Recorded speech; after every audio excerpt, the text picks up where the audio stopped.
Bonjour à tous, je suis Hasmi Karakelian, vous suivez l'édition francophone de ReNews. Cette semaine, nous serons avec vous du lundi au vendredi à 12h30, heure locale d'Erevan, pour expérimenter ensemble le matin ou le soir. À vous de nous dire ce que vous préférez. Ensemble, nous allons construire votre journal francophone préféré, celui qui vous informera chaque jour de l'actualité en Arménie, en France et dans le monde francophone.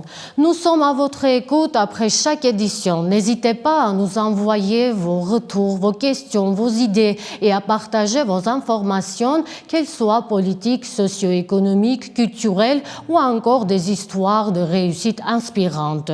Comme vous le savez, notre média est tout récemment né, mais il diffuse déjà l'actualité en 10 langues. Dans notre rédaction, on retrouve des journalistes expérimentés avec plusieurs dizaines d'années de carrière, mais aussi de très jeunes journalistes portés par un rêve, faire renaître un journalisme neutre, professionnel et courageux en Arménie. Un journalisme d'analyse, sans peur d'être censuré ou licencié. Les noms de la plupart de mes jeunes collègues ne vous sont pas encore familiers, mais croyez-moi, vous les entendrez résonner très fort dans les années à venir. Cette édition sera largement portée par le reportage et par les analyses des experts arméniens. Et pour la version française, ce sont des voix générées par l'intelligence artificielle qui donneront vie à le récit. Je vous promets, au fil du temps, je prendrai soin de vous faire découvrir ces jeunes journalistes brillants, professionnels et pleins d'avenir. Les images qui ont choqué le monde entier ce lundi en pleine émission à Téhéran, une présentatrice de la télévision d'État iranienne a dû fuir son studio frappé par une attaque israélienne. Le bâtiment de la télévision nationale a été bombardé en direct par l'armée israélienne. La journaliste a été contrainte de quitter précipitamment son plateau alors qu'une frappe puissante venait de pulvériser une partie du studio en plein cœur de la capitale iranienne. Peu de temps après, la télévision publique est parvenue à émettre d'un autre endroit à Téhéran. Un reporter sur le terrain a poursuivi la couverture de l'actualité devant le bâtiment en flammes. Selon l'agence iranienne Fars, l'attaque israélienne contre le siège de la télévision d'État à Téhéran a coûté la vie à 3 employés de la chaîne. صدایی که شنیدید فضای غبارآلود استادیوم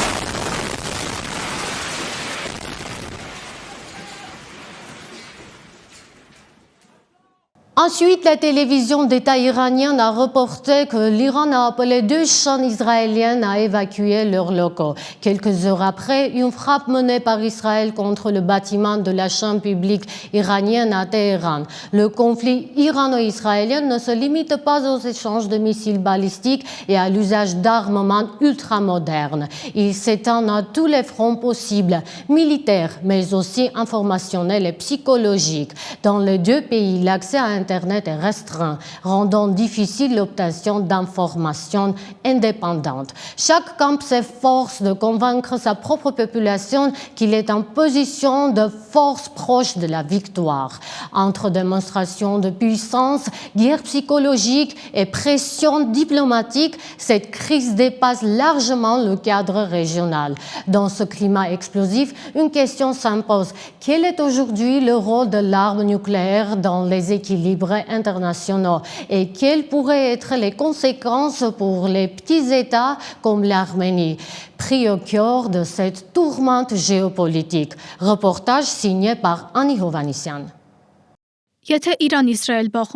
Si le conflit entre l'Iran et Israël venait à s'intensifier, le monde pourrait se retrouver face à un nouveau danger imprévisible, celui d'une guerre nucléaire, préviennent les analystes des médias reconnus comme The Guardian et Al Jazeera. L'histoire de l'arme nucléaire débute en 1938 avec la découverte de la fission du noyau d'uranium. L'été 1945 marque un tournant historique. En juillet, le tout premier essai nucléaire, baptisé Trinity, est réalisé au Nouveau-Mexique. Puis, en août, la bombe atomique explose à Hiroshima, marquant le début d'une ère où la science, autrefois porteuse d'espoir pour la sécurité humaine, devient une menace de destruction massive. Le Japon comptera quelques 200 000 morts. En 1968, le traité de non-prolifération nucléaire est signé. Parmi les grandes puissances signataires figurent les États-Unis, le Royaume-Uni, la France, la Russie et la Chine. Ce traité ouvre également la voie à la création de l'Agence internationale de l'énergie atomique. En revanche, certains pays comme l'Inde, Israël, le Pakistan et le Soudan du Sud n'ont jamais signé ce traité. Tandis que l'Inde et le Pakistan ont officiellement reconnu leur programme nucléaire, Israël, lui, garde le silence. Ni confirmation, ni démenti. Quel est aujourd'hui le rôle de l'arme nucléaire dans le monde? Et quel impact cela peut-il avoir sur de petits États comme l'Arménie? Le politologue Grigor Balassanian fait ses commentaires. L'Iran est aujourd'hui l'un des garants du maintien du caractère arménien du sionnisme. Si la situation dans la région venait à se détériorer, cela pourrait donner à l'Azerbaïdjan la tentation d'attaquer et de couper le sionnique du reste de la République d'Arménie. Les États qui sont sur la voie du développement d'armes nucléaires sont l'objet de toutes les pressions possibles pour les en empêcher. Il existe clairement un système de 2 poids 2 mesures. Par exemple, Israël peut posséder l'arme nucléaire, mais pas l'Iran. C'est là une flagrante contradiction. Aujourd'hui, le club nucléaire est en réalité divisé en 2 groupes. D'un côté, la Chine, la Russie et les pays dotés de centrales nucléaires civiles mais sans armes nucléaires. De l'autre, les États-Unis, la France, le Royaume-Uni, Israël et dans une certaine mesure le Pakistan. S'il y avait des règles du jeu claires et universelles, nous ne serions sans doute pas confrontés à un tel problème aujourd'hui. Pour sa part, Armen Mandvelion, spécialiste en géopolitique de l'énergie et expert en relations internationales, se veut rassurant. Selon lui, il n'y aura pas d'explosion dans les centrales nucléaires iraniennes. L'Iran dispose de plusieurs centrales nucléaires destinées uniquement à produire de l'énergie dans le cadre du programme du nucléaire civil. La principale est la centrale de Boucher, construite par la Russie. Elle n'est pas la cible d'attaque et je ne pense pas qu'elle le deviendra. Les tensions actuelles autour de l'Iran montrent que l'Occident, et en particulier Israël, s'opposent farouchement à ce que Téhéran acquiert l'arme nucléaire. Or, l'Iran est aujourd'hui très proche d'y parvenir. D'après Mandvelian, Israël n'hésiterait pas à recourir à l'arme nucléaire s'il échouait à atteindre ses objectifs stratégiques. Cela entraînerait alors une modification du niveau de radiation dans la région. L'Agence internationale de l'énergie atomique a d'ailleurs lancé une alerte. L'explosion survenue vendredi sur le site d'enrichissement de combustible de Natanz accroît le risque d'accident radiologique majeur. Annie Ovanessian, Gevorg Siranossian pour Reopen Media. Alors que les risques d'une guerre ouverte entre l'Iran et Israël atteignent un seuil critique, les grandes puissances tentent chacune à leur manière d'éviter l'embrassement total. La Turquie promet de jouer les médiateurs. La Russie se pose en arbitre. Mais que valent réellement ces engagements? Derrière les déclarations officielles, les enjeux sont complexes, les alliances ambivalentes. Dans ce contexte, l'Iran se dit prêt à reprendre les négociations nucléaires, mais à une seule condition, la fin des frappes israéliennes. Reportage signé Ani Harutyunyan. Le président turc Recep Tayyip Erdogan a déclaré lors d'un entretien téléphonique avec Donald Trump qu'Ankara était prête à faire tout son possible pour éviter une escalade incontrôlable des tensions entre Israël et l'Iran. Cette déclaration intervient alors que les risques d'un élargissement du conflit militaire dans la région atteignent un seuil critique. Mais selon le politologue David Karapetian, les actes réels d'Ankara ne correspondent pas toujours à ces déclarations publiques. Il estime que la Turquie n'est pas sincère dans ses démarches diplomatiques. Même si sur le plan rhétorique, la Turquie adopte une position anti-israélienne et affiche son soutien à l'Iran, en réalité, elle collabore et aide indirectement. Je peux citer de nombreux exemples montrant que l'espace aérien turc a été utilisé pour mener des attaques contre l'Iran. En parallèle des efforts turcs, la diplomatie russe s'est également activée. Moscou, qui entretient des relations stratégiques avec Téhéran, se présente officiellement comme neutre et impartial. Bien que la Russie condamne publiquement les attaques israéliennes, cela n'empêche pas Vladimir Poutine de tenter de jouer les médiateurs. Il s'est ainsi entretenu avec son homologue iranien, Pezeshkian, puis a appelé le premier ministre israélien Benyamin Netanyahou pour proposer des pistes de résolution pacifique. Toutefois, les affrontements militaires se poursuivent. D'un côté, Poutine affirme que la Russie n'est pas impliquée, mais de l'autre, il prévient que Moscou pourrait intervenir militairement contre tout pays en conflit avec Israël. Je pense que tant qu'une des parties, en l'occurrence l'Iran, est prête à s'asseoir dès que possible à la table des négociations nucléaires, tout n'est pas encore perdu.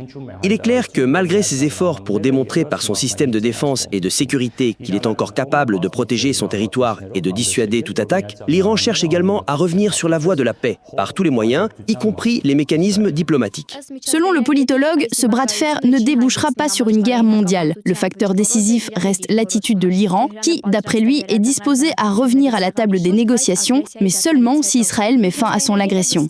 Le politologue est convaincu que tant que l'Iran reste disposé à revenir sur le terrain des négociations, il existe encore une chance d'éviter une guerre globale. Toutefois, le manque d'objectivité dans l'espace médiatique continue de fausser la perception réelle du conflit et d'en compliquer la compréhension. Anna Rotignan, pour Open Media. Dans le contexte de l'escalade du conflit entre Israël et l'Iran, plusieurs experts mettent en garde contre une évolution du conflit bien au-delà du champ strictement militaire. Selon eux, la tension actuelle pourrait se transformer en crise régionale aux multiples ramifications, touchant également la stabilité interne de l'Iran. Un scénario suscite particulièrement l'attention, une possible implication de l'Azerbaïdjan non seulement sur le plan géopolitique régionale, mais aussi à travers une influence intérieure croissante en Iran. Pourquoi cette hypothèse est-elle crédible? L'Iran abrite une importante communauté azérie, entre 6 et 10 millions de personnes, selon les estimations, concentrées principalement dans les provinces du nord-ouest comme l'Azerbaïdjan oriental, Ardabil. Si historiquement les Azéris iraniens ont été intégrés dans les sphères du pouvoir, des tensions identitaires et linguistiques n'ont jamais complètement disparu. Des mouvements nationalistes comme le Sanam appellent régulièrement à une reconnaissance plus large des droits culturels et linguistiques azéris. Ces revendications sont souvent perçues par Téhéran comme une menace à l'unité nationale. Dans ce contexte, certains analystes n'excluent pas la possibilité pour Bakou de chercher à instrumentaliser cette composante ethnique dans un objectif de pression sur Téhéran, notamment si l'Azerbaïdjan se positionne comme soutien indirect d'Israël. La guerre psychologique et informationnelle pourrait ainsi trouver un relais dans les sensibilités ethniques internes à l'Iran, un risque supplémentaire qui fait planer l'ombre d'une déstabilisation de plus grande ampleur dans toute la région. Ma collègue Diana Karapetian vous donnera plus de détails. Alors que les tensions entre Israël et l'Iran s'intensifient, des experts avertissent. Le conflit pourrait ne plus se limiter à des frappes militaires et risquerait de provoquer une instabilité à l'échelle régionale. Parmi les scénarios les plus sensibles, l'un d'eux implique un acteur de plus en plus scruté, l'Azerbaïdjan. Bakou entretient depuis longtemps des liens étroits avec Israël, en particulier dans les domaines militaires, technologiques et du renseignement. À l'heure où l'Iran concentre ses efforts sur les menaces extérieures, certains signaux laissent penser que l'Azerbaïdjan pourrait chercher à étendre son influence, y compris à l'intérieur des frontières iraniennes. Le nord de l'Iran, souvent désigné sous le nom de Azerbaïdjan du Sud, est habité par une population azérie estimée à 15 à 20 millions de personnes. Ce territoire fait régulièrement l'objet de revendications liées aux droits culturels et linguistiques. Téhéran reste extrêmement attentif à toute tentative de raviver des sentiments séparatistes, tandis que, de l'autre côté de la frontière, certains discours officiels azéris évoque de plus en plus ouvertement la protection des droits de cette population, voire une justice historique à rétablir. Ce contexte alimente les interrogations. Bakou pourrait-il, en tant qu'allié stratégique d'Israël, chercher à provoquer des tensions dans le nord de l'Iran ou encore instrumentaliser la question azérie pour affaiblir son voisin au moment où celui-ci est mobilisé sur un autre front? Autre point de friction potentiel, le soi-disant corridor de Zangezur. Si l'Iran s'épuise dans son bras de fer avec Israël, il pourrait relâcher son attention sur le Caucase, une ouverture que Bakou pourrait tenter d'exploiter pour accentuer sa pression sur l'Arménie et faire avancer son projet de liaison territoriale vers le Nakhitchevan. Dans un scénario plus radical encore, l'Azerbaïdjan pourrait invoquer un prétendu droit à l'autodétermination des Azéris d'Iran, se posant en défenseur des droits d'une population sœur, tout en entrant dans une phase de confrontation régionale à haut risque. Diana Karapetian pour Open Media. Dans la nuit du 17 juin, le président américain Donald Trump a fait 3 publications consécutives où il a mentionné que l'Iran ne peut pas avoir une arme nucléaire. Dans un de ses messages publiés sur les réseaux sociaux, il a dénoncé l'échec des négociations, qualifiant la situation de honte et appelant à une évacuation immédiate de la capitale iranienne Téhéran. Dans ce journal visuel, nous vous proposons une synthèse claire, rapide et percutante des événements marquants sur la scène mondiale. Voici l'essentiel de ce qu'il faut savoir cette semaine en images. Reportage signé par Mary Danelian. À l'occasion du sommet du G7, le président américain Donald Trump, en visite au Canada, a quitté la réunion des dirigeants plus tôt que prévu et est retourné à Washington. Quelques heures auparavant, les dirigeants du G7 avaient qualifié l'Iran de source de terrorisme, déclarant notamment « L'Iran est la principale source d'instabilité régionale et de terrorisme », peut-on lire dans la déclaration du sommet du G7.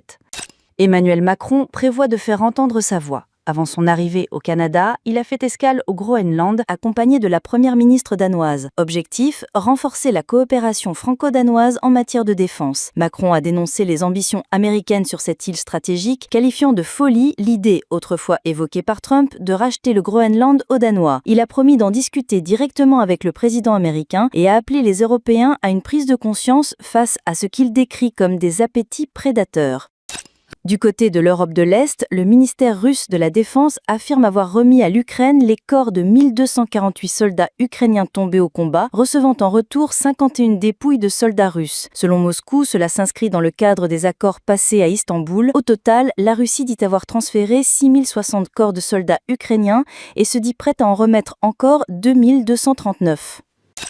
À Genève, le haut-commissaire de l'ONU aux droits de l'homme, Volker Türk, a exprimé sa profonde inquiétude face à l'escalade du conflit entre l'Iran et Israël. Il a également dénoncé les souffrances infligées aux civils palestiniens dans la bande de Gaza, qualifiant les actions d'Israël de terribles et inacceptables. L'actualité est aussi marquée par 2 tragédies. En Inde, dans l'état touristique du Maharashtra, un pont ferroviaire s'est effondré au-dessus d'une rivière. Selon Associated Press, au moins 2 personnes sont mortes et 32 blessés, dont 6 dans un état critique. De nombreux touristes se trouvaient sur le pont au moment de l'effondrement. Certains ont été emportés par les eaux. Les recherches se poursuivent. En Chine, une violente explosion s'est produite tôt ce matin dans une usine de feux d'artifice près du village de Shanzhou, au sud du pays. 9 personnes ont été blessées, 2 autres sont toujours portées disparues. Un épais nuage de fumée s'est élevé dans le ciel, tandis que les secours poursuivent les opérations de recherche. Mary Danelian pour eOpen Media. Alors que les tensions militaires entre l'Iran et Israël s'intensifient, les communautés arméniennes présentes dans ces 2 pays se retrouvent au bord du danger. Bien qu'aucune victime ni blessé n'ait été signalée jusqu'à présent, certaines frappes ont eu lieu à proximité des zones habitées par des Arméniens. En Iran, la communauté arménienne compte environ 100 000 personnes, principalement installées à Téhéran, Ispahan, Tabriz et Urmia. En Israël, on dénombre environ 6 000 Arméniens concentrés surtout à Jérusalem, mais aussi présents à Haïfa, Jaffa et Bethléem. David Genjoyan s'est intéressé au sort des Arméniens et pas seulement. Malgré l'intensification des frappes, les représentants de la communauté arménienne d'Iran affirment qu'aucun blessé ni victime n'est à déplorer parmi les Arméniens, bien que les attaques visent des zones très proches de leur quartier d'habitation. Il n'y a pas encore eu de frappe directe sur les quartiers arméniens. On a des soldats arméniens dont on n'a pas de nouvelles. On ignore dans quel état ils sont. Les frappes tombent vraiment tout près, pas loin des zones habitées. Aujourd'hui à midi, les bombardements ont été particulièrement violents. Mais jusqu'à maintenant, les Arméniens vont bien. En Israël aussi, les membres de la communauté arménienne confirment qu'aucun blessé ni mort n'a été enregistré à ce stade. En Israël également, la communauté arménienne affirme qu'aucune victime n'est à déplorer pour le moment. Amin, un Iranien, se trouvait en Arménie au moment du déclenchement des affrontements. Il devait rentrer à Téhéran il y a 2 jours, mais le conflit a bouleversé ses plans. D'après lui, la situation est loin de s'améliorer et pourrait même empirer dans les semaines à venir. Je pense que ça va durer au moins 1 mois, peut-être même empirer. Je viens de Téhéran, et d'après ce que je sais, les gens vont quitter la ville. Ils ne resteront pas là-bas. J'ai bien peur que la situation devienne encore plus grave pour Téhéran. À Jérusalem, un groupe de 17 touristes venus d'Arménie est actuellement bloqué, parmi eux un citoyen belge d'origine arménienne. L'ambassadeur d'Arménie en Israël a demandé au gouvernement israélien de faciliter le retour vers l'Arménie. Ce n'est pas facile du tout d'avoir du réseau. J'ai réussi à appeler mes proches, mais il n'y a pratiquement aucune connexion Internet. Dans l'Iran et Israël, les télécommunications sont fortement perturbées. Certaines villes iraniennes sont davantage ciblées, notamment celles qui abritent des installations nucléaires ou stratégiques. Ce sont principalement les grandes agglomérations qui subissent les frappes les plus sévères. Selon lui, les frappes israéliennes visent surtout les grandes villes. David Genjoyan, pour Open Media. C'était l'essentiel de l'actualité en ce 17 juin que j'avais le plaisir de vous présenter. Merci d'avoir suivi ReNews, l'édition francophone de Reopen Media. Je suis Hasbi Karakelian et je vous donne rendez-vous demain à la même heure. Prenez soin de vous. À très vite.